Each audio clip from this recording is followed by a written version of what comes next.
Attention, Medic 1, Fire Rescue 3. Respond to the area of Grass Lake in the Hiawatha National Forest for an unknown traumatic injury. Caller is unsure of their exact location. She stated that they're building a cabin in the area and did not have a known address, and we lost cell phone contact. We will be attempting to call her back and see if we can ping her phone. Respond to the area stage, trying to get further information. Central Dispatch clear. Central Dispatch, Medic 1's clear. We'll be en route. This is not a situation that you want to find yourself in. You're injured, you don't know where you are, you don't have an address, and your cell phone doesn't work. You don't know where your closest emergency services are coming from, and you're scared. This situation is, of course, fictional, but this happens a lot more than most people realize. This happens on a daily basis in every 911 system across the country. This is not going to be a lecture on using your safety equipment, using safety clothing when you're chainsawing, using your harnesses when you're climbing a tree stand. We all know that we're supposed to be using those things. This is going to be hopefully just the start of a video series on how to be prepared for when those emergencies actually do happen. When we know that even when we're careful, sometimes those emergencies can happen. So we want you to be prepared. We're going to touch on just a little bit of fire prevention, however, in this video, just because that's very important, and that is probably one of the most devastating things that can happen and very quickly, and you need to be able to prevent some of that. This video hopefully is just the start of a series of videos that we'd like to do touching on emergencies, whether they're medical emergencies or traumatic injuries that can happen, and how you can be prepared for that. So go ahead and watch as I talk with my coworker and friend Catherine as we discuss how to be prepared for that remote emergency. I apologize in advance for some of the audio. We had to tape it inside on a very rainy day, and when I tried to reduce some of the background noise, it distorted our voices just a little bit. So I apologize for the audio in advance, but if you can make it through the end of the video, you'll definitely find a lot of information that's very helpful. Hi everybody, welcome back to our channel. My name is Barb. This is my coworker and friend Catherine. Both of us are paramedics. Both of us also have experience in the fire service, and we are going to talk to you today about being prepared for off-grid emergencies. So we've been living off-grid here for almost 3 years full-time. We also have property that's very remote in the Upper Peninsula of Michigan. And Catherine, you've worked in northern Michigan, you've worked in some rural areas. What do you think about when you think of responding to rural or off-grid type of situations? Yeah, so the most remote I've been is about an hour away from the hospital. I've worked for an advanced life support agency, which we can talk about later. But some of the things that I think about and some challenges are, like, how are we going to find our patients, right? So a lot of the times people don't think about address signs. They don't have the green reflective signs. Maybe, you know, they don't have an address, or getting to them is difficult. Like, how am I going to get the ambulance back there? Where's my closest resource if I need to fly them somewhere for a higher level of care, like a burn patient or somebody that needs more specialized care? So there's a lot that goes into responding rurally. And then what are some of the, you know, things that I have to treat these people, and do I have enough equipment to get them what they need For a long transport for a long time. transport time? Yeah. So when we think of people that live off-grid, a lot of them don't want to be found. And if there's an emergency, they need to be found. Right. So Right. what do you think about that? Well, the big concern is, can I find you? Because if you need emergency services, you need them now. And oftentimes it's just not possible if you're living far away. So knowing, you know, maybe not necessarily your address, but even like the area where I can get you, maybe meet you somewhere, if you're able to get there, or have maybe somebody that lives with you get you there, or say a family member's hurt, that you can move them and get them where you can get to emergency services. A lot of the times we work in tandem with law enforcement and fire too, as EMS agencies. So even like law enforcement may be able to find you. And then it really depends on where you're calling from too. So are you calling from, do you have cell service? Like if you're calling from a cell phone or whatever, are you calling from a landline? If you can have one. I don't know all the challenges that you guys go through living off grid, because I am not off grid myself, but I do. Which leads us to one of the biggest things that we wanted to cover today, is that you need to know your resources. Mm-hmm. You need to know what resources are out there in your area. You need to know where is my closest ambulance? Where is it coming from? Right. Is it a basic life support ambulance? Is it an advanced life support ambulance, which there is a difference? Right. And you need to know exactly where you're living and what resources are available to you. Mm-hmm. Where's your fire department coming from? You know, are they volunteer? If you're off grid in a rural area, it's probably a volunteer fire department, so they're not going to get full-time fire service. Yeah, most likely. So I know a lot of the areas in like the UP, for instance, like you're going to be generally more than an hour away from any help, and your fire department is going to be volunteer, generally speaking, except for like some of the cities up there. So you just have to think, where are these firefighters living, right? Because they have to get from their house out of bed sometimes, get ready, get in their car, go to the station, grab a piece of equipment that has the first aid stuff or the medical supplies they need on it, and then they have to find you somehow. So how long is that going to take? Sometimes volunteer firefighters are your best resource because they do know the communities, Right. which is you know, it's a good thing that if you reach out to your local fire department or you have friends that are firefighters, sometimes they know where you are when the rest of us don't. Exactly, yeah. So, and I started my career as a volunteer firefighter EMT, so I very much know the challenges that go with responding as a volunteer in that setting. So, but yeah, your volunteers, I mean, they're a great resource. So there's a couple different incidents that led us to want to do this video. Dan was involved in both of them. You were involved in this scare a few weeks ago when you got stung by a bee. Oh yeah. Certainly appreciated your help. But there's a huge contrast between what we experienced in both of these situations. When he was stung by the bee a few weeks ago, he was stung multiple times. He had a very bad anaphylactic reaction. Yes, you were he did. You were working that day, and you Yep. ended up taking him to the hospital. Yep. And we were fairly close. I mean, it was a little scary for me. We were caught unprepared, even as a paramedic, and knowing that he's allergic to things. I couldn't find the Benadryl. We had his EpiPen, but I couldn't find the Benadryl. We were just unprepared. We got lazy with it, and just it's been a few years since he was stung, but it worked out all right. We were able to get him to an ambulance. You guys gave him some life-saving medications, got him to the hospital, and he's just fine. Several years ago, we had another incident when we were in the UP at our cabin up there. And Dan was going outside. It was the middle of the night. He was going outside. Accidentally hit the door on his foot, tore his toenail off. And because of the pain, he passed out. I woke up to him hitting the floor. Actually, he landed on a metal bucket, so it was really loud. Right, you weren't sure what was going on. I had no idea what was going on. All Yeah. I know is I woke up and I found him on the floor, completely unresponsive. I had no phone service. I had to drive at least a half a mile in order to get to phone service. And that would require me to leave him alone. I did not know what was going on with him at the time. All I knew is that he was unresponsive. I didn't know that he had that painful response and just passed out from the pain. And a lot of things went through my mind with that. And like I said, even as a paramedic, I didn't know what to do because he was too heavy for me to get him into a vehicle by myself. I had to think, we have an address up there, but it's confusing even finding it, even if you know where this place was at. And to try and tell people where we were at, I was trying to think, how on earth am I going to tell them? I'm going to have to wait out here for an ambulance to find me and then drive them back. And what's going to happen to him while I'm waiting a half hour for people and he's by himself, unresponsive? I have to either make this choice of staying with him, helping him through this until he's alert enough to get him in the car, or leave him. And that's a hard position to be in.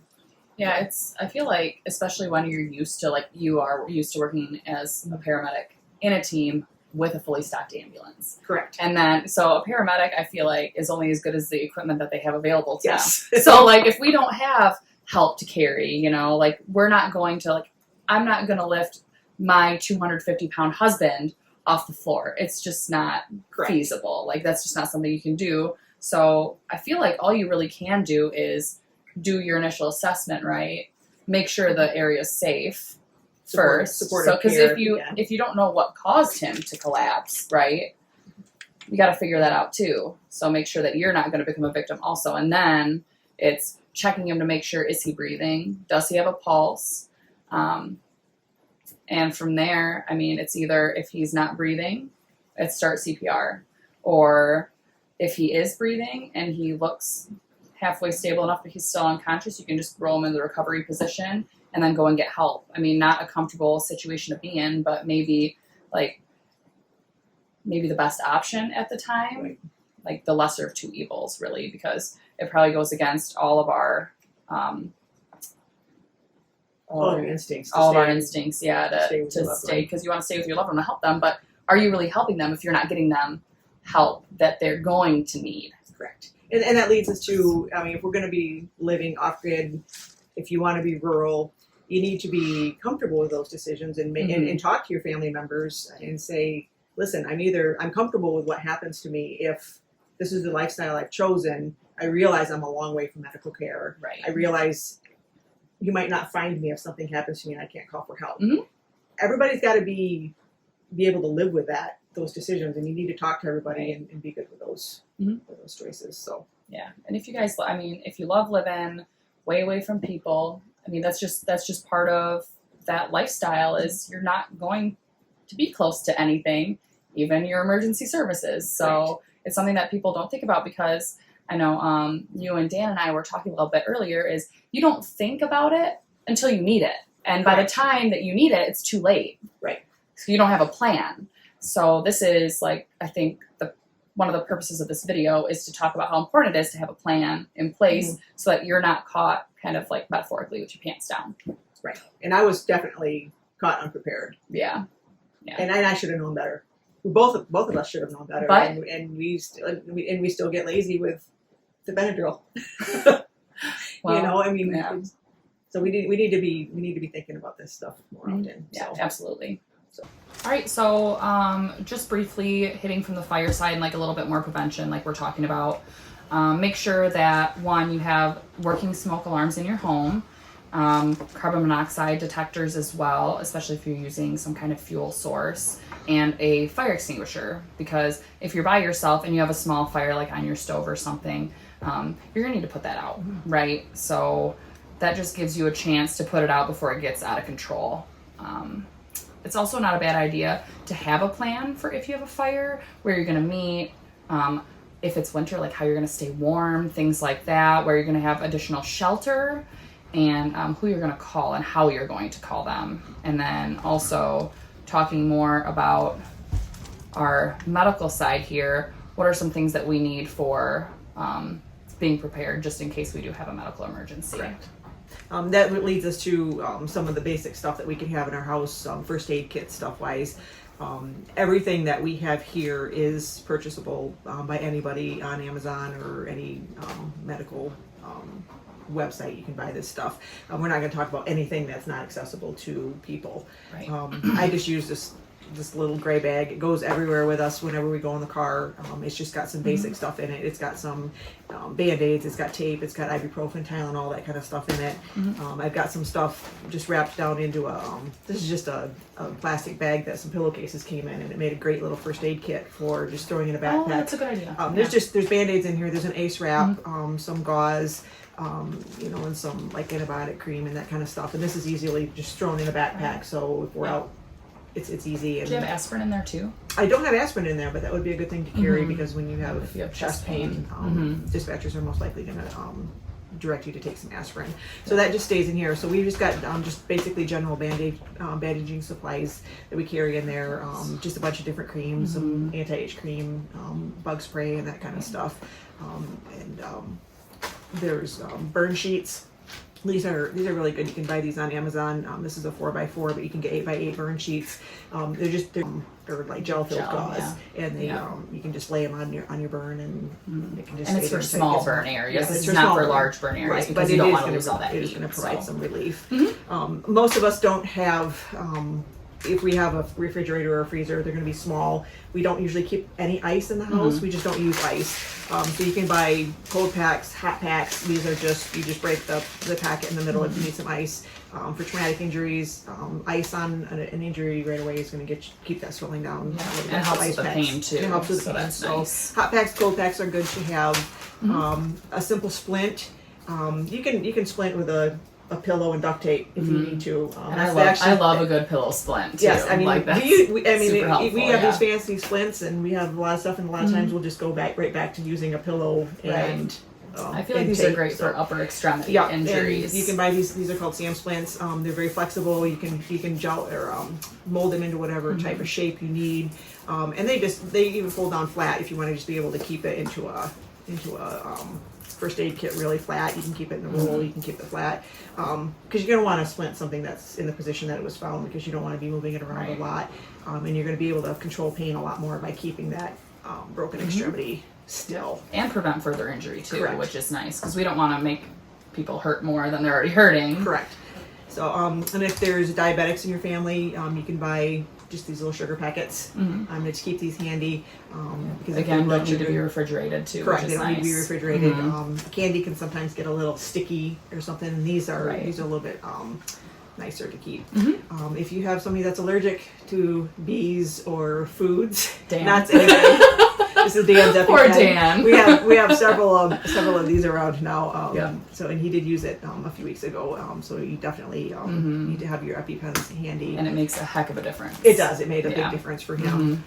These are triangular bandages. You can do a lot with a triangular bandage. You can make a sling and swath for an arm. You can splint an arm. You can use this for a lot of different things. Yeah. That's just some of the very basics that we carry. It packs down into a fairly small pack. You definitely want to at least keep some things, in your house. You have alcohol and peroxide for cleaning wounds. Cleaning wounds is probably one of the biggest things that's important when you're off grid, because if it's going to be a while until you get some medical care, infection can set in really quick if you're not, especially if you don't have a lot of running water, and you just definitely want to keep those things clean. And a few other things like having a tourniquet.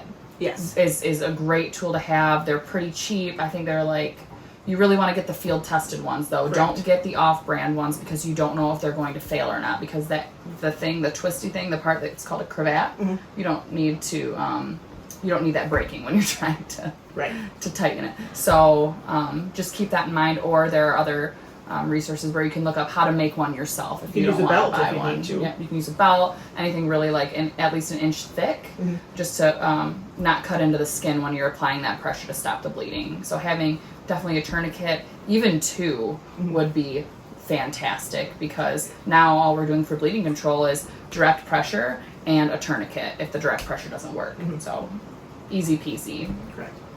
Okay, so I know we've talked a lot about prevention and things, but another thing that's a really good idea is to educate yourself on what you can do to help the people around you and to help yourself also. So a lot of local fire departments, maybe EMS agencies, have CPR classes that you can go to. Sometimes they're even free, which is great, so you can look into that if you don't want to spend a lot of money. There's also first aid classes. Some departments do combination classes where you can get CPR and first aid.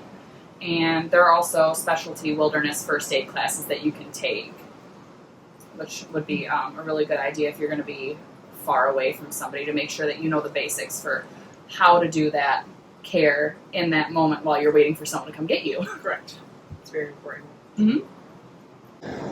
So you're an instructor, and you're willing to help me with some of these videos. If there's more interest of these videos, we're definitely willing to do more videos. Absolutely, We really wanted to get this one out though and just talk about the preparedness, because that's the most basic that everybody can do right now. So if there's more information that you guys as viewers want, whether you want us to go through some scenarios and kind of teach about how to deal with specific medical emergencies and traumatic injuries, we're definitely willing to do that. So just let us know in the comments below what you would like us, what your interest level is, and whether you want us to continue with that. So. And again, this was just a super, super brief introduction. So there's a lot more to it than what we've talked about today. There's a lot more that we could so much. Hours and hours of stuff that we could talk about. But it was a good discussion, I think. It was. Get us started. Yeah, absolutely. So if you made it to the end of this video, I hope that you found some helpful hints to starting your plan and being prepared for that remote emergency. We can't get into very region-specific plans for you because so many areas are so different, even when it comes to emergency medical services and fire service.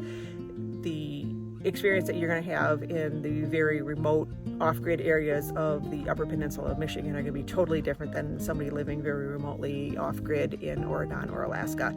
The areas are just too different. So the next step is in your hands. Find out what your resources are.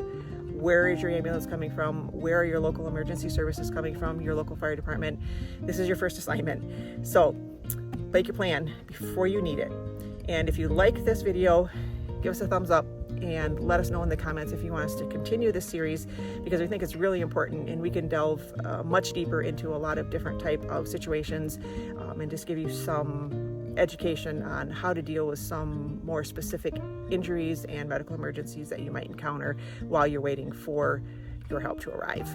Thanks, and we'll see you in the next video.